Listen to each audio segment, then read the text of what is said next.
അസ്സലാമു അലൈക്കും വറഹ്മത്തുള്ള. 5ാം ക്ലാസ്സിലെ താരീഖിലെ ഒന്നാമത്തെ പാഠത്തിൻ്റെ റിവിഷൻ നമ്മൾ ചെയ്തിരുന്നു. അത് കാണാത്തവരത് പോയി കാണുക. അത് കഴിഞ്ഞുള്ള പാഠങ്ങളുടെ റിവിഷനാണ് നമ്മൾ നോക്കാൻ പോകുന്നത്. ഇവിടെ ഈ പാഠത്തിൻ്റെ പേര്, രണ്ടാമത്തെ പാഠത്തിൻ്റെ പേര് അൽ മസ്ജിദുൻ നബവിയ്യു എന്നാണ്. എന്താണ് മസ്ജിദുൻ നബവി അഥവാ നബി സല്ലല്ലാഹു അലൈഹി വസല്ലമ തങ്ങളുടെ പള്ളി? അതിനാണ് മസ്ജിദുൻ നബവി എന്ന് പറയാം, നബിതങ്ങൾ ഉണ്ടാക്കിയ പള്ളി. അപ്പം നബിതങ്ങൾ മക്കയിൽ നിന്ന് മദീനയിലേക്ക് വരുന്ന സംഭവമാണ് നമ്മൾ കഴിഞ്ഞ പാഠത്തിൽ പഠിച്ചത്. അങ്ങനെ മദീനയിൽ എത്തിയിട്ട് നബി സല്ലല്ലാഹു അലൈഹി വസല്ലം ആദ്യം ഉണ്ടാക്കിയത് എന്താണ്? ആദ്യമായി ചെയ്തത് എന്തായിരുന്നു? പള്ളി പണിയുകയായിരുന്നു. എന്തായിരുന്നു? പള്ളി പണിയുക. എന്തിനാണ് ഈ പള്ളി ഉണ്ടാക്കുന്നത്?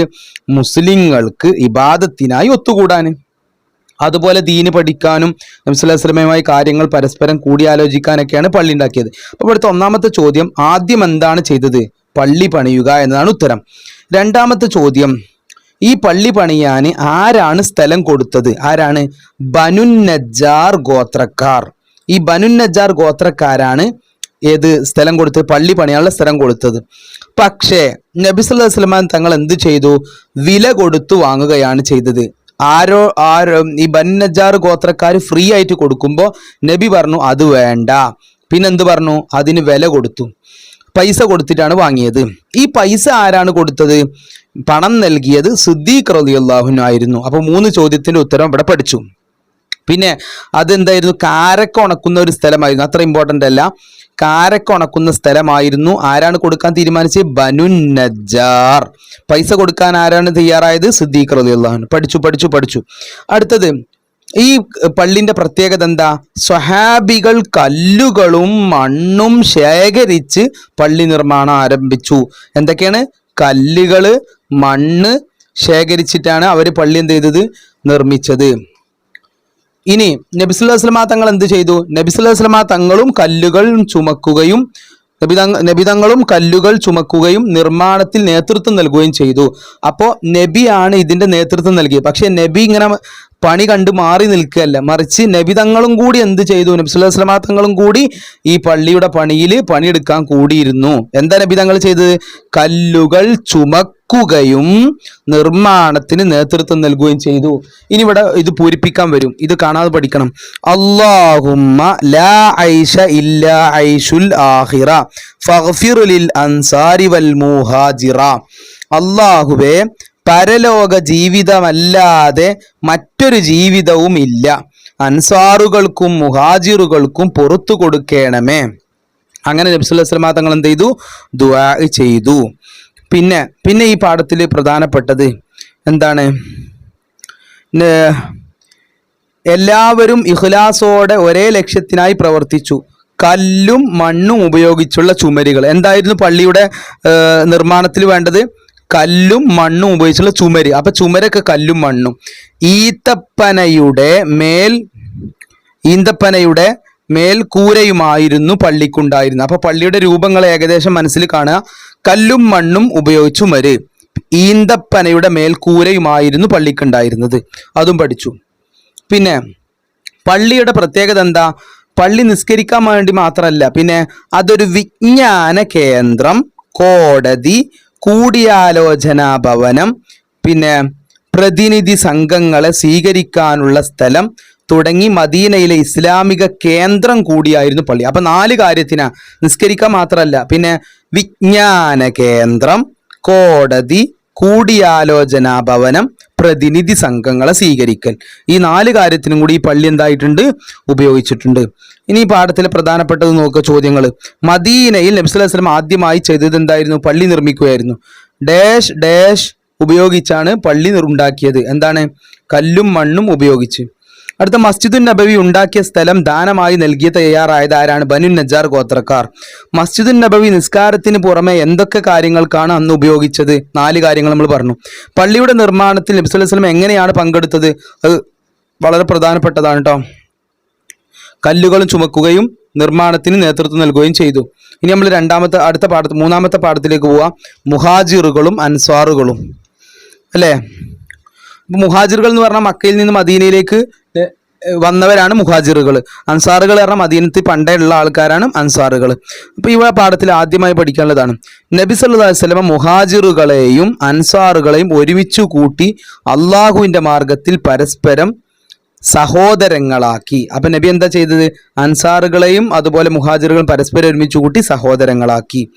പിന്നെ ഓരോ മുഹാജിറിനും അൻസാറുകളിൽ നിന്ന് ഒരു സഹോദരന് ഉണ്ടായി. അവർ പരസ്പരം ഒരു കുടുംബം പോലെ വീടും ഭക്ഷണവും പങ്കിട്ടു. പിന്നെ ഈമാനായിരുന്നു ആ സാഹോദര്യത്തിന്റെ മാനദണ്ഡം. വെരി വെരി ഇമ്പോർട്ടൻറ്റ് ചോദ്യമാണ്. ഇവരുടെ സാഹോദര്യത്തിന്റെ കാരണം എന്തായിരുന്നു? മാനദണ്ഡം എന്തായിരുന്നു? ഈമാനായിരുന്നു. എന്ന് പറഞ്ഞാൽ രണ്ടു കൂട്ടരും മുഅ്മിനീങ്ങളാണ്, നമ്മൾ വിശ്വാസികളാണ് എന്നൊരർത്ഥത്തിനാണ് സാഹോദര്യം ഉണ്ടായിരുന്നത്. പിന്നെ ഇവിടെ സംഭവം പറയുന്നുണ്ട്, മക്കയിലെ പൈസക്കാരന് വലിയ ധനികനായിരുന്നു ആര്?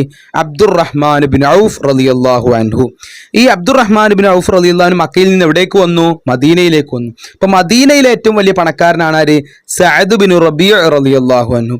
അപ്പൊ അബ്ദുറഹ്മാൻ ബിൻ ഔഫ് റളിയല്ലാഹു അൻഹുവിന് കൂട്ടുകാരനായി കിട്ടിയത് ആരെയാണ്? സഅദ് ബിൻ റബീഅ റളിയല്ലാഹു അൻഹുവിനെയാണ്. അപ്പൊ സഅദ് റളിയല്ലാഹു അൻഹു എന്താണ് അബ്ദുറഹ്മാൻ ബിൻ ഔഫ് റളിയല്ലാഹു അൻഹുവിനോട് പറഞ്ഞത്? ഞാൻ മദീനയിലെ ഒരു ധനികനാണ്, എൻ്റെ സമ്പത്തിൻ്റെ പകുതി നിങ്ങൾ എടുക്കുക, എനിക്ക് 2 ഭാര്യമാരുണ്ട്, അവരിൽ ഒരാളെ ഞാൻ വിവാഹമോചനം ചെയ്ത് നിങ്ങൾക്ക് അവളെ വിവാഹം കഴിക്കാൻ അവസരം ഒരുക്കാം. അപ്പോൾ ഇത് കാണാതെ പഠിക്കണം, ഇത് പൂരിപ്പിക്കാൻ വരാൻ സാധ്യത ഉണ്ട്. ഇത് കട്ടിയിൽ കൊടുത്തിട്ടുണ്ടല്ലേ, ഞാൻ മദീനയിലെ ഒരു ധനികനാണ്, എൻ്റെ സമ്പത്തിൻ്റെ പകുതി നിങ്ങൾക്ക് എടുക്കുക, പകുതി നിങ്ങൾ എടുക്കുക, എനിക്ക് 2 ഭാര്യമാരുണ്ട്, അവരിൽ ഒരാളെ ഞാൻ വിവാഹം മോചനം ചെയ്ത് നിങ്ങൾക്ക് അവളെ വിവാഹം കഴിക്കാൻ അവസരം. അപ്പൊ എന്തായിരുന്നു അബ്ദുറഹ്മാൻ ബിൻ ഔഫ് റളിയല്ലാഹുവിന്റെ മറുപടി? എന്തായിരുന്നു? അള്ളാഹു നിങ്ങളെ അനുഗ്രഹിക്കട്ടെ, നിങ്ങൾ എനിക്ക് മദീനയിലെ മാർക്കറ്റ് കാണിച്ചു തന്നാൽ മതി. അങ്ങനെ അവിടെ ചെന്ന് കച്ചവടം ചെയ്തിട്ട് നല്ല പൈസക്കാരനായി ആര്? ബഹുമാനപ്പെട്ട അബ്ദുറഹ്മാൻ ബിൻ ഔഫ് റളിയല്ലാഹു അൻഹു. ഇനി ഇവർ സ്വഭാവം എന്തായിരുന്നു? അൻസാറുകളുടെയും മുഹാജിറുകളുടെയും സ്വഭാവം എന്തായിരുന്നു? തനിക്കൊരു മുഹാജിറിനെ സഹോദരനായി കിട്ടിയെങ്കിൽ ആത്മാർത്ഥമായി അൻസാർ ആഗ്രഹിക്കുന്നു. ഒരു അൻസാരി എന്താണ് ആഗ്രഹിക്കുന്നത് പഠിക്കുക. അൻസാരി എന്താണ് ആഗ്രഹിക്കുന്നത്? തനിക്ക് ഒരു മുഹാജിറിനെ സഹോദരനായി കിട്ടിയിരുന്നെങ്കിൽ എന്ന് ആത്മാർത്ഥമായി ആഗ്രഹിക്കുക. എന്നാൽ മുഹാജിർ എന്താ ആഗ്രഹിക്കുന്നത്? എന്നാൽ മുഹാജിറോ കിട്ടിയ അവസരം ചൂഷണം ചെയ്യാതെ ആത്മാഭിമാനത്തോടെ സ്വയം ജീവിത മാർഗം കണ്ടെത്തുക. അത് പഠിച്ചു. ഇനി ഈ സാഹോദര്യം അവിടെ ഉണ്ടാക്കിയ മാറ്റങ്ങൾ എന്തൊക്കെയാണ്? എന്താ? പരോപകാരവും സ്നേഹവും വ്യാപിച്ചു. അഭയം തേടി വന്നവരുടെ ദാരിദ്ര്യവും വിവേചനവും ഇല്ലാതാക്കി. എല്ലാവർക്കും സുരക്ഷിതത്വം ഉറപ്പാക്കി. കച്ചവടത്തിലും കൃഷിയിലുമുള്ള സഹകരണം എല്ലാവർക്കും സാമ്പത്തിക അഭിവൃദ്ധി നൽകി. ഇപ്പൊ നിങ്ങൾ എളുപ്പമുള്ള പഠിച്ചാൽ മതി. പരോപകാരം സ്നേഹവും വ്യാപിച്ചു. പിന്നെ എല്ലാവർക്കും സുരക്ഷിതത്വം ഉറപ്പാക്കി. പിന്നെ അഭയം തേടി വന്നവരുടെ ദാരിദ്ര്യവും പിന്നെ വിവേചനവും ഇല്ലാതാക്കി. ചോദ്യങ്ങൾ നോക്കാം, ഉത്തരം എഴുതുക. അൻസാറുകളുടെയും മുഹാജിറുകളുടെയും ഇടയിലുള്ള സാഹോദര്യത്തിന്റെ മാനദണ്ഡം എന്തായിരുന്നു? വളരെ സിമ്പിളാ ഉത്തരം, ഈമാൻ ആയിരുന്നു മാനദണ്ഡം. അബ്ദുറഹ്മാൻ ബിൻ ഔഫ് റളിയല്ലാഹു അൻഹു ലഭിച്ച അൻസാരി കൂട്ടുകാരൻ ആരാണ്? സഅദ് ബിൻ റബീഅ റളിയല്ലാഹു അൻഹു. എഴുതാൻ പഠിക്കുക, സഅദ് ബിൻ റബീഅ റളിയല്ലാഹു അൻഹു. അടുത്ത മൂന്നാമത്തെ ചോദ്യം, സഅദ് റളിയല്ലാഹു അൻഹു എന്തൊക്കെയാണ് മുഹാജിറിന് പങ്കുവെക്കാൻ തയ്യാറായത്? സമ്പത്തിന്റെ പകുതി, പിന്നെ 2 ഭാര്യമാരിൽ നിന്നുള്ള 1 ഭാര്യയും. അടുത്ത ചോദ്യം, അടുത്ത് മദീന കരാർ. അടുത്ത പാഠാണ് മദീന കരാർ അല്ലേ? ഇവിടെ പ്രധാനപ്പെട്ട ചോദ്യം, മദീനയിൽ ഉണ്ടായിരുന്ന മുസ്ലിങ്ങളിലെ ഗോത്രങ്ങൾ ഏതൊക്കെയാണ്? ഔസ് ഖസ്റജ് ഗോത്രങ്ങളിൽ അൻസാറുകളായ മുസ്ലിങ്ങൾ. മദീനയിൽ അന്ന് താമസിച്ചിരുന്ന ആളുകൾ 2 ഗോത്രങ്ങളാണ്, ഔസ് ഖസ്റജ് ഗോത്രങ്ങളിലെ അൻസാറുകളായ മുസ്ലിങ്ങൾ. പിന്നെ വേറൊരു ടീം ഉണ്ടായിരുന്നു, എന്താണ്? ബനു ഖുറൈള, ബനു നദർ, ഒക്കെ ബനു അല്ലേ? ജൂത ഗോത്രങ്ങൾ. ഇതൊക്കെ ജൂതന്മാരാണ്. ജൂസ് എന്ന് പറയില്ലേ, ഇന്ന് ഇസ്രായേലിലുള്ള ഓൽക്കാണ് ജൂതന്മാരെ അറിയാം. ആരൊക്കെയാണ്? ബനു കയുൻകായ്, ബനു ഖുറൈള, ബനു നദീർ. ഈ 3 ഗോത്രങ്ങൾ അവിടെ ഉണ്ടായിരുന്നു ജൂതന്മാരിൽ നിന്ന്. മുസ്ലിങ്ങൾ ഔസ് ഖസ്റജ്. ഇതുവരെ ഇസ്ലാമിലേക്ക് മതം മാറിയിട്ടില്ലാത്ത ബഹുദൈവ വിശ്വാസികൾ എന്ന് പറഞ്ഞാൽ ബിംബങ്ങളെ ആരാധിക്കുന്ന ബഹുദൈവ വിശ്വാസികൾ. അപ്പൊ 3 കൂട്ടരാണ് മദീനയിൽ ഉണ്ടായിരുന്നത്. അതാണ് ആദ്യം പഠിക്കേണ്ടത്. മുസ്ലിങ്ങൾ ഔസ് ഖസ്റജ്, മറ്റ് ബനു ഏതൊക്കെ? ബനു നദീർ, ബനു ഖുറൈള, ബനു കയുൻകായ്. ജൂതഗോത്രം. ചിലപ്പോൾ മാച്ച് ദ ഫോളോയിങ് വരും, ജൂതഗോത്രമാണോ അല്ല മുസ്ലിങ്ങളാണോ എന്നുള്ളത്. പിന്നെ ബഹുദൈവ വിശ്വാസികളും. ഇനി ഇവിടെ ഇങ്ങനെ ആയതുകൊണ്ട് തന്നെ നബി സല്ലല്ലാഹു അലൈഹി വസല്ലം തങ്ങൾ എന്ത് ചെയ്തു? കുറച്ച് നിയമങ്ങൾ പാസ്സാക്കി. അതാണ് മദീന കരാർ. നോക്കിക്കോ, വ്യത്യസ്ത വിശ്വാസങ്ങൾ ആചാരങ്ങളുമുള്ളവരെ എല്ലാം ഒരേ സ്ഥലത്ത് താമസിക്കുമ്പോൾ അവരുടെ ജീവിതം ക്രമീകരിക്കാനും തർക്കങ്ങൾ ഇല്ലായ്മ ചെയ്യാനും ഒരു സംവിധാനം ആവശ്യമായി വരും. അപ്പോൾ വ്യത്യസ്ത വിശ്വാസങ്ങൾ, വ്യത്യസ്ത ആചാരങ്ങൾ എല്ലാം ഒരു സ്ഥലത്ത് താമസിക്കുമ്പോൾ അവരുടെ ജീവിതം ക്രമീകരിക്കാൻ എന്ത് വേണം? തർക്കങ്ങൾ ഇല്ലായ്മ ചെയ്യാനും ഒരു സംവിധാനം വേണം. അതാണ് മദീന കരാർ. അതിനായി പുണ്യ നബി സല്ലല്ലാഹു അലൈഹി വസല്ലം വിവിധ വിഭാഗങ്ങളുടെ നേതാക്കളോടൊപ്പം ഇരുന്ന് ഒരു കരാർ ഉണ്ടാക്കി. ഇതിന് പിന്നീട് മദീന കരാർ എന്നറിയപ്പെടും. അപ്പോൾ ചോദ്യം ഇതാണ്, മദീന കരാർ എന്നാൽ എന്തെന്ന് ചോദിച്ചാൽ എന്താ പറയേണ്ടത്? നബി സല്ലല്ലാഹു അലൈഹി വസല്ലം തങ്ങൾ മദീനയിലെ വിവിധ വിഭാഗങ്ങളുടെ നേതാക്കളോടൊപ്പം ഇരുന്ന് ഒരു കരാർ ഉണ്ടാക്കി. അതാണ് മദീന കരാർ. എന്താണ് മദീന കരാറിൽ പറയുന്നത്? ഒന്നുതാ, മുസ്ലിങ്ങളും ജൂതന്മാരും ബഹുദൈവ വിശ്വാസികളും ഒരു ദേശത്തെ ജനങ്ങളാണ്. ആരൊക്കെയാണ്? മുസ്ലിങ്ങൾ, ജൂതന്മാര്, ബഹുദൈവ വിശ്വാസി, എല്ലാവരും ഒരു നാട്ടുകാരാണ്. നമ്മൾ പറയില്ലേ, all Indians are my brothers and sisters എന്ന് പറയില്ല, അതേപോലെ. അതായത് മുസ്ലിങ്ങളും ജൂതന്മാരും ബഹുദൈവ വിശ്വാസികളും ഒരു ദേശത്തെ ആൾക്കാർ, ഒരു നാട്ടുകാരാണ്.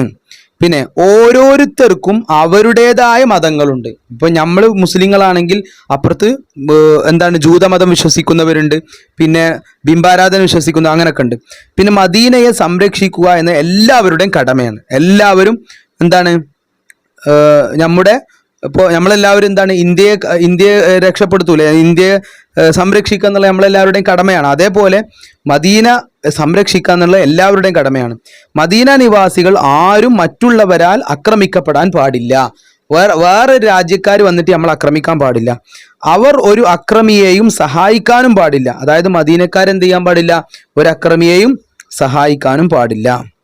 ഇങ്ങനെയാണ് മദീന കരാറിന്റെ ഉള്ളടക്കം.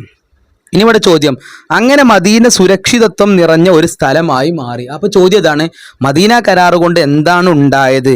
മദീന സുരക്ഷിതത്വം നിറഞ്ഞ ഒരു സ്ഥലമായി, ഒന്ന്. പിന്നെ ഭയപ്പെടാതെ ജീവിക്കാൻ പറ്റുന്ന പ്രദേശമായി, രണ്ട്. ഒരു പേടിയും പേടിക്കാതെ ജീവിക്കാൻ പറ്റും. ആളുകൾ ബഹുമാനത്തോടെയും സഹകരണത്തോടെയും ജീവിച്ചു. ആളുകൾ ബഹുമാനത്തോടെയും സഹകരണത്തോടെയും ജീവിച്ചു. എല്ലാവരുടെയും അവകാശങ്ങളും കടമകളും ഉറപ്പാക്കാൻ ഈ കരാർ സാധിച്ചു. കണ്ടോ, 4 കാര്യങ്ങൾ. എല്ലാവരുടെയും അവകാശങ്ങൾ, കടമകൾ ഉറപ്പാക്കാൻ ഈ കരാർ സാധിച്ചു. അപ്പൊ ഇതാണ് ഈ കരാറിന്റെ ഗുണങ്ങൾ. അടുത്തത്, മദീന കരാർ ഇസ്ലാമിലെ ആദ്യത്തെ ലിഖിത സിവിൽ ഭരണഘടന. പഠിച്ചു വെച്ചോ. മാച്ച് ദ ഫോളോയിങ്ങോ, വൺ വേർഡോ, ഒറ്റ മാർക്കിലുള്ള ചോദ്യവും വരും. ഇസ്ലാമിലെ ആദ്യത്തെ ലിഖിത ഭരണഘടന ഏതാണ്? മദീന കരാർ. ലിഖിത പറഞ്ഞാൽ എഴുതിയത് കേട്ടോ. ഇസ്ലാമിലെ ആദ്യത്തെ ലിഖിത എന്ന് പറഞ്ഞാൽ എഴുതിയ ഭരണഘടന. അടുത്ത, ജനങ്ങൾക്ക് സ്വാതന്ത്ര്യവും സഹവർത്തിത്വവും പഠിപ്പിച്ചു. ജനങ്ങൾക്ക് സ്വാതന്ത്ര്യവും സഹവർത്തിത്വം എന്ന് പറഞ്ഞാൽ മറ്റുള്ളവർക്ക് വേണ്ടി ക്ഷമിക്കുക, അതും പഠിപ്പിച്ചു. നീതിയും സമത്വവും പ്രോത്സാഹിപ്പിച്ചു. മദീന കരാർ. ഗോത്രങ്ങൾ തമ്മിലുള്ള തർക്കങ്ങൾ അവസാനിപ്പിച്ചു. അപ്പോൾ അത് പഠിക്കാം. ഇനി നമ്മൾ ചോദ്യത്തിൽ നോക്കാം. മദീനയിലെത്തിയ ഉടനെ നബി സല്ലല്ലാഹു അലൈഹി വസല്ലം അവിടെയുള്ള ഇതര മതസ്ഥരോട് സൗഹൃദം സ്ഥാപിച്ചു. ശരിയോ തെറ്റോ? ശരി. അടുത്ത, മദീന കരാർ മുസ്ലിങ്ങളുടെ സുരക്ഷ മാത്രമാണ് പരിഗണിച്ചത്. അത് തെറ്റാണ്. മദീനയിലുള്ള എല്ലാവരുടെയും സുരക്ഷ പരിഗണിച്ചു. അൻസാറുകൾ ഔസ് ഖസറജ് ഗോത്രക്കാരായിരുന്നു. അത് ശരിയാണ്. മദീന കരാർ എല്ലാവരുടെയും അവകാശങ്ങൾ പരിഗണിച്ചു. അത് ശരിയാണ്. അടുത്ത ഉത്തരം എഴുതാം. മദീനയിലെ പ്രധാന ജൂത ഗോത്രങ്ങൾ ഏതെല്ലാം? നമ്മൾ പഠിച്ചു. ബനു കയുൻകാഴ്, ബനു ഖുറൈള, ബനു നദീർ. വിവിധ വിഭാഗങ്ങളുടെയും തർക്കങ്ങൾ, പ്രശ്നങ്ങളും എല്ലാം ഇല്ലാതിരിക്കാൻ നബി സല്ലല്ലാഹു അലൈഹി വസല്ലം ചെയ്തത് എന്താണ്? എല്ലാ വിഭാഗം ആളുകളുടെയും നേതാക്കളെ വിളിച്ചു. പുണ്യ നബി സല്ലല്ലാഹു അലൈഹി വസല്ലം വിവിധ വിഭാഗങ്ങളുടെ നേതാക്കളോടൊപ്പം ഇരുന്ന് ഒരു കരാർ ഉണ്ടാക്കി. അതാണ്.